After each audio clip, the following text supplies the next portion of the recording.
My name is Rebecca Zach, and I'm an artist, researcher, teacher. So considering we live in a world today marked by things like rapid technological innovation, social media, shifting global economic powers, overpopulation, climate change, student disengagement, etc., it's arguably now more important than ever that we determine how to best foster creative capacities, not squash them. We need unique, novel, relevant, useful solutions to address problems and to capitalize on opportunities moving forward. Every field imaginable uses the creative process to advance without exception. So those who are mentally equipped to meet and address the challenges brought forth in the future, people who can think critically and divergently, who can problem solve and stick with it come what may, will be in high demand. You know, most of the jobs in the world today didn't exist 50 years ago. What we really need to teach kids to do is how to learn and how to have a passion for learning new things. Learning is easy to come by when it's interest-based. When someone is really into something, they're intrinsically motivated to keep pursuing it. And even when challenges arise, if you have the skills needed to tackle them and problem solve, then intrinsic motivation is at its peak.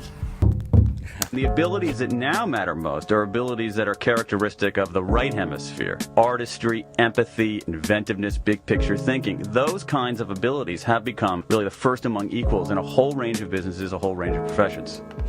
Creativity is our new economy.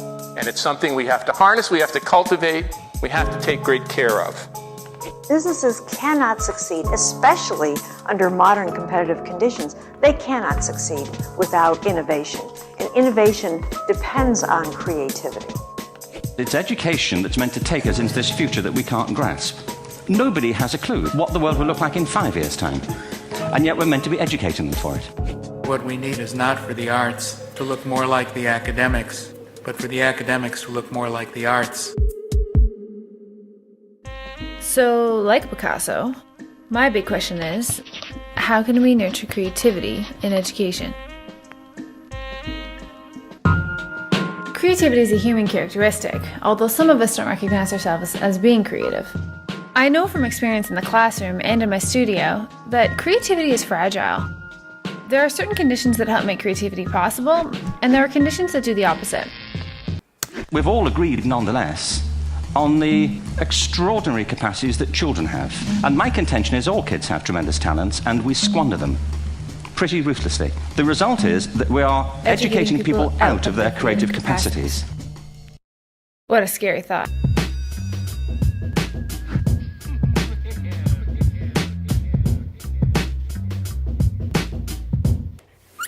In the 1960s, Bruner developed his theory of discovery learning, which said that learning was more memorable and effective when someone could come to conclusions on their own, rather than by just being told directly. Though there are many variations in practice, ultimately the intention is to have students actively engaged in their learning, rather than be relegated as passive recipients of knowledge. Learning is more enjoyable and meaningful this way. If I think about what have I learned in my life, it's from my own projects, not from formal learning. Learning's a byproduct, and that's really the best way for children to learn. It's not just a theory or an idea. We now have scientific evidence that learning through discovery really works. fMRI show that we receive some of our highest dopamine doses during the discovery phase of learning. The exact aha moment has a chemical analog. You get surprised, you get a little jolt to your learning center so you'll remember what surprised you. So if creativity is so important, and yet mainstream schooling is deficient in this respect, it begs the question, how do other educational models account for creativity?